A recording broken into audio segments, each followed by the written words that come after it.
Sassy Deputy at DeputyTribe.com, and with me today I have Alecia Deputy. Alecia Deputy, and we are going to be reviewing this book right here. This is Hamlin, Stoop, and the Ring of Truth by Robert B. Sloan. So this book is by 12 Gates Publishing.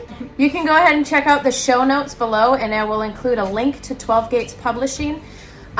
It says that their first fiction series is the Hamlin Stoop series. You want to hold all these up? By Robert B. Sloan. He has created a series for adventurers of all ages. Step into the world of Hamlin Stoop and discover what Hamlin is searching for after he is left in a tomato crate at an orphanage in West Texas.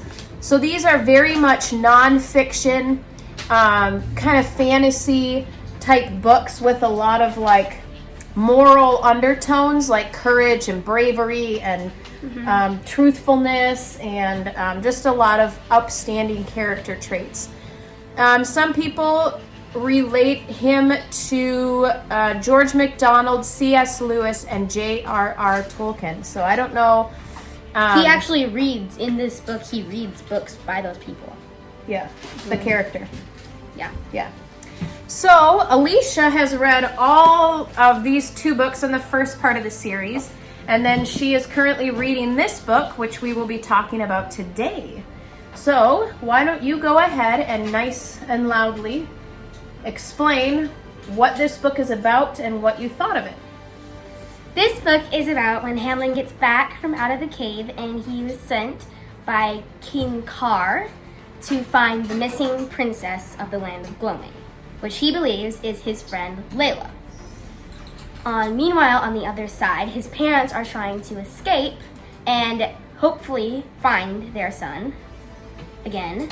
And Rendell, the son of Chimera, is trying to prevent that. And he's the bad guy. Yes, he and his brothers Landon, Tumultor, and their father Chimera are all the bad guys. And so does this whole book take place in Texas? Why don't you explain the fantasy aspect? So it takes place in Texas, and on the other side of the cave, there's many lands, but right now it's the land of Gloaming and Ventrides, which is where Rendell rules. So he goes into this cave, and from this cave he can enter different worlds? There's only one world on the other side of the cave, and there's many different areas in that world that people are like in charge of. Okay. So Rendell is in charge of Ventrides, and then King Carr is in charge of all of the rest of the land of Gloaming, which is being taken over by Landon and Tumultor. Okay, and so parts of this book are pretty intense. Like if you watched her teaser video from earlier, she read a portion of this book of Hamlin remembering bits of his past and explaining them. That was actually his friend Layla and her brother Brian. Right, his friend Layla and her brother Brian.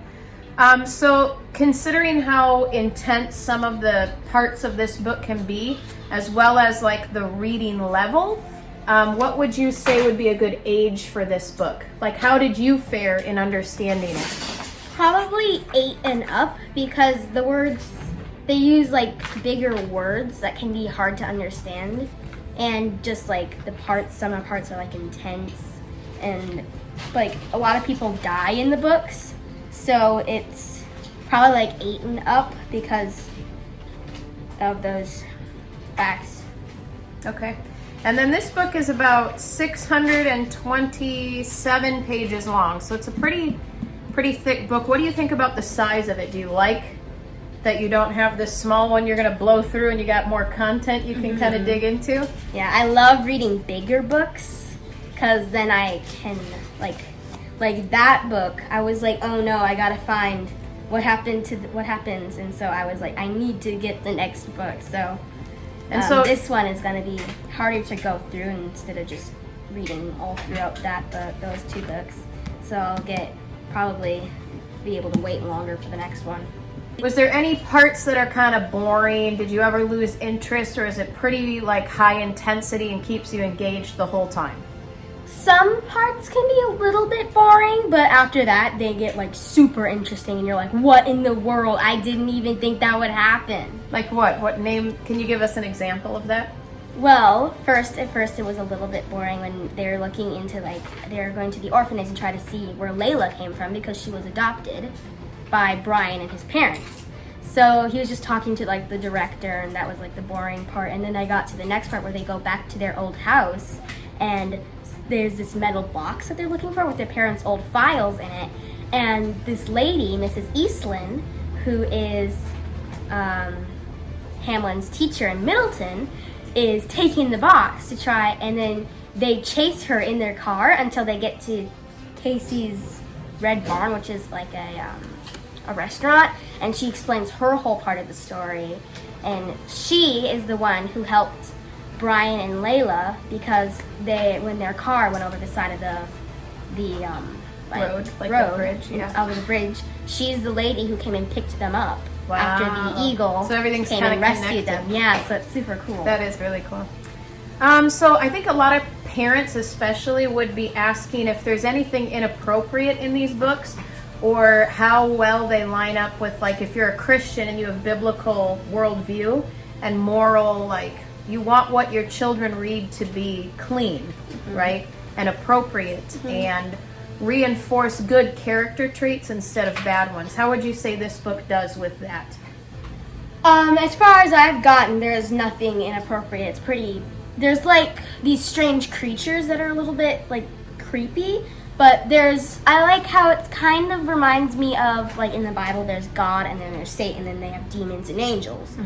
Well, there's this guy named the Ancient One who apparently he's like in charge of everything. I haven't like seen him yet in the book. No one's really seen him, but he's against Chimera and his evil sons. So that I kind of like how that's like Jesus and God, and then there's Satan and his demons, and Rendell has like trackers that he sends out, and then the Ancient One, he's just like, there's this lion who guides one of the princesses, and then there's the eagle who's pretty much one of the main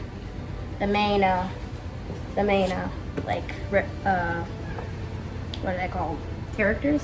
Not really a main character. He's more like one of the people that come. The Ancient One's like one of his messengers, and then there's this white ox who helps Layla, the missing princess, when she's 4 years old. He takes her to the other side of the cave so that she can escape Chimera. Okay. So there's no bad language, there's no bad scenes in here. It's pretty clean, Yeah. but intense. Yes. So it really draws you in. Yeah. Great. Anything else you think that you would like potential readers to know about this book or about the Hamlin Stoop series? It's a really good series. And I don't really have to say anything else. Sweet. Well, thank you, Alecia. If you're interested in purchasing this book or any of these books from the series, you can go ahead in the description below, and there will be links to where to get these books and to 12 Gates Publishing. Go ahead and give this video a thumbs up and hit subscribe. You can hit the little bell down below so you don't miss any of our videos. And always check out deputytribe.com. We have usually more information, so when our videos have a link below them, then you can click that and you get more detailed information on some of our videos. So go ahead and check those out. Thank you, Alecia, for your time. And go ahead and check out The Ring of Truth by Robert B. Sloan, as well as the other books to the Hamlin Stoop series. So thanks, guys.